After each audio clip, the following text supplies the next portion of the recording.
نحمده ونصلي ونسلم على رسوله الكريم اما بعد فاعوذ بالله من الشیطان الرجیم بسم اللہ الرحمن الرحیم۔ برادران ملت اسلامیہ السلام علیکم ورحمۃ اللہ وبرکاتہ۔ آپ دیکھ رہے ہیں ہمارا چینل صدائے حق اور میں ہوں محمد خالد محمود نعیمی حمدانی۔ میرے محترم صدائے حق چینل کے سامعین و ناظرین،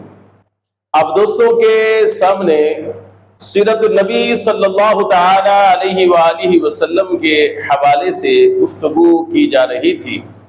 پہلے ہم نے حضور نبی پاک صلی اللہ تعالی علیہ وآلہ وسلم کی ولادت مبارکہ سے لے کر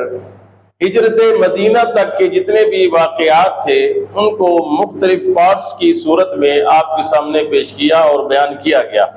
اس کی پوری تفصیل ہمارے چینل صدائے حق پر موجود ہے۔ اس میں آپ سیرت النبی علیہ الصلوۃ والسلام کی سیریز جو ہے پلے لسٹ کے اندر آپ وہاں جا کر اس پوری سیریز کو جو ہے آپ سماعت فرما سکتے ہیں۔ آج آپ دوستوں کے سامنے بہت ہی اہم چیز جو ہے سیرت النبی علیہ الصلوۃ والسلام کے حوالے سے وہ بیان کی جائے گی، اور وہ یہ ہے کہ پچھلی جو ہماری لاسٹ ویڈیو تھی اس کے اندر ہم نے آپ کے سامنے جو کیلنڈر ہے، یعنی جو سال ہجری جب شروع ہوا اس کی بنیاد کس طریقے سے رکھی گئی اور وہ کب سے اس کو سٹارٹ کیا گیا، اس چیز کو بیان کیا گیا تھا۔ اور آج کی ویڈیو میں ہم آپ کے سامنے انشاءاللہ العزیز اللہ تبارک و تعالیٰ کی توفیق سے اس چیز کا بیان کریں گے کہ پہلا سال ہجری جو ہے اس کے اندر کون سے اہم واقعات ہوئے۔ یہ بہت ہی اہم ویڈیو ہے، بڑی علم سے بھری ہوئی، معلومات سے بھری ہوئی ویڈیو ہے۔ اس کو آخر تک ضرور سماعت کیجئے گا اور اپنے ساتھیوں کے ساتھ بھی اس کو ضرور جو ہے وہ شیئر کیجئے گا۔ میرے محترم سامعین و ناظرین، آئیے چلتے ہیں اپنے ٹاپک کی طرف، اور ہمارا آج کا جو ٹاپک ہے وہ ہے سال ہجری کے پہلے سال کے اہم واقعات۔ میرے محترم سامعین و ناظرین، پہلا سال جب حضور نبی پاک علیہ الصلوۃ والسلام مدینہ المنورہ تشریف لائے، مکہ المکرمہ سے ہجرت فرما کر، تو آپ نے سب سے پہلے قباء کے اندر جو ہے وہ کچھ دن قیام فرمایا۔ تو آقا علیہ الصلوۃ والسلام نے وہاں پر مسجد قباء کی بنیاد رکھی۔ مسجد قباء اسلام کی سب سے پہلی مسجد ہے جس کی تعمیر امام الانبیاء علیہ الصلوۃ والسلام نے خود اپنے مبارک ہاتھوں سے فرمائی۔ قباء کے مقام پر کچھ دن قیام فرمانے کے بعد حضور نبی پاک علیہ الصلوۃ والسلام مدینہ المنورہ تشریف لائے، اور وہاں پہنچ کر اللہ کے نبی صلی اللہ تعالی علیہ وآلہ وسلم نے مسجد کے لیے جگہ خریدی۔ مسجد نبوی جسے رسول اللہ صلی اللہ تعالی علیہ وآلہ وسلم کی مسجد ہونے کا شرف بھی حاصل ہے، نسبت حاصل ہے۔ حضور نبی پاک علیہ الصلوۃ والسلام نے مسجد کے لیے جگہ خریدی، اور اس کے بعد جو ہے سال ہجری کا جو اہم چیز ہے، جو اہم واقعہ ہے، جو اہم بات ہے، وہ مسجد قباء کی تعمیر کے بعد حضور نبی پاک علیہ الصلوۃ والسلام کا مسجد نبوی کی تعمیر فرمانا ہے۔ مسجد نبی کی تعمیر میں بھی حضور نبی کریم علیہ الصلوۃ والسلام نے بنفس نفیس خود جو ہے اس کی تعمیر میں حصہ لیا، اور دیگر جو مہاجرین صحابہ کرام تھے، انصار صحابہ کرام تھے، ان کا شوق بڑا دیدنی تھا۔ وہ اشعار پڑھتے ہوئے اور بڑے جو ہے مسرور اور مسحور ہو کر جو ہے وہ مسجد نبی کی تعمیر کر رہے تھے، اور جب وہ پتھر اٹھا کر لاتے تھے تو وہ اس طریقے سے خوشی کا اظہار کرتے تھے کہ گویا ان کو بہت بڑی نسبت اور بہت بڑی جو ہے وہ فضیلت حاصل ہو رہی ہے۔ حضور نبی پاک علیہ الصلوۃ والسلام بھی خود ان کے ساتھ جو ہے وہ اپنے مبارک کندھوں پر جو ہے پتھر اٹھا کر لاتے تھے۔ مسجد نبی کی تعمیر کی گئی۔ مسجد نبی کی تعمیر فرمانے کے بعد اب جو ہے مسلمانوں کو، صحابہ کرام کو جو ہے وہ نماز کے لیے جمع کیے جانے کا مرحلہ پیش آیا۔ پہلے ایسا ہوتا تھا کہ جب نماز کا ٹائم ہوتا سارے صحابہ کرام جمع ہو جاتے اور حضور نبی پاک علیہ الصلوۃ والسلام امام ان کو نماز کی امامت فرماتے۔ اب یہ چیز کا فیصلہ کیا گیا کہ ایسا ہونا چاہیے، کوئی ایسی چیز رکھی جائے، کوئی ایسی نشانی رکھی جائے کہ جس کو دیکھنے کے بعد سارے مسلمان جو ہے وہ اپنے کام چھوڑ کر جو ہے وہ مسجد کی طرف آئیں اور نماز ادا کریں جماعت کے ساتھ۔ مختلف مشورے دیے گئے، کسی نے کچھ مشورہ دیا، کسی نے کچھ مشورہ دیا، لیکن پھر آخر میں جو ہے وہ اذان کے جو الفاظ تھے جو حضرت ایک صحابی رسول جو ہے ان کو خواب میں سکھائے گئے، اور انہوں نے وہ خواب حضور نبی پاک علیہ الصلوۃ والسلام کو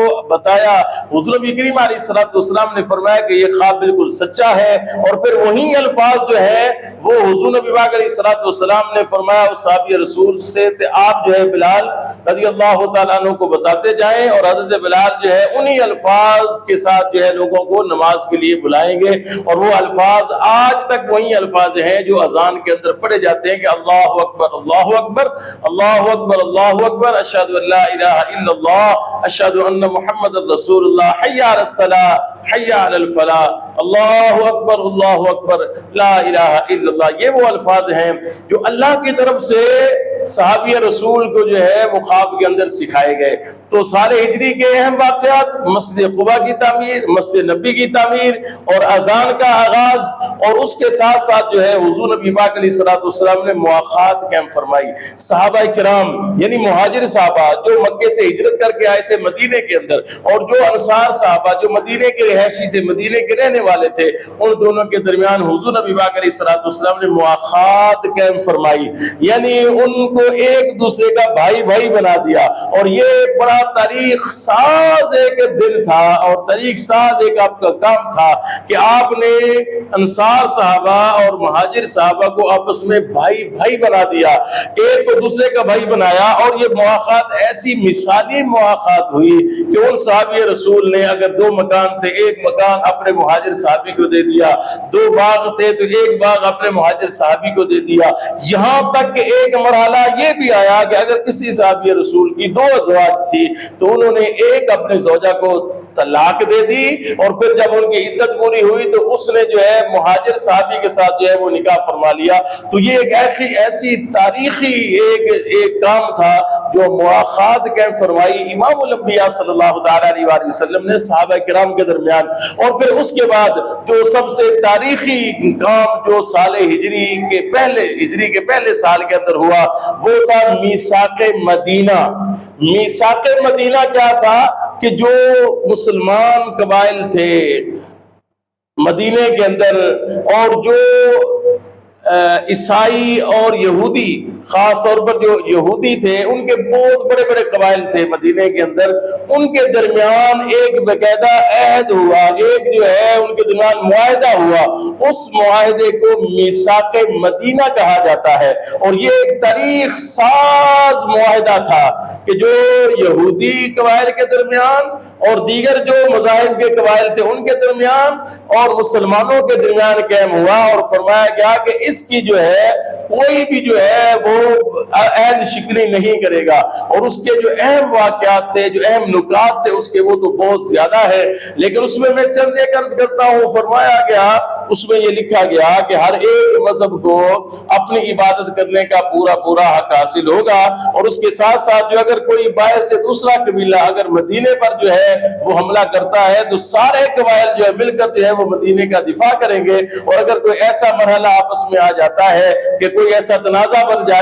کہ اس کا حل نہ نکلے تو پھر امام الانبیاء علیہ الصلوۃ والسلام جو فیصلہ فرمائیں گے وہ فیصلہ سارے قبائل کو منظور ہوگا۔ میرے محترم سامعین و ناظرین، یہ سال ہجری کے پہلے سال کے اہم واقعات ان کو آپ کے سامنے بیان کیا گیا۔ انشاءاللہ العزیز اللہ تبارک و تعالیٰ کی توفیق سے اگلی ویڈیو میں، اگلے پروگرام میں سال ہجری کے دوسرے سال کے جو اہم واقعات ہیں وہ آپ کے سامنے انشاءاللہ بیان کیے جائیں گے۔ امید کرتا ہوں آپ کو یہ معلومات سے بھری ہوئی ویڈیو ضرور پسند آئی ہوگی۔ اس سے اپنے دوستوں کے ساتھ ضرور شیئر کیجیے گا اور ہمارے چینل کے ساتھ جڑ جائیے گا۔ فی امان اللہ، السلام علیکم ورحمۃ اللہ وبرکاتہ۔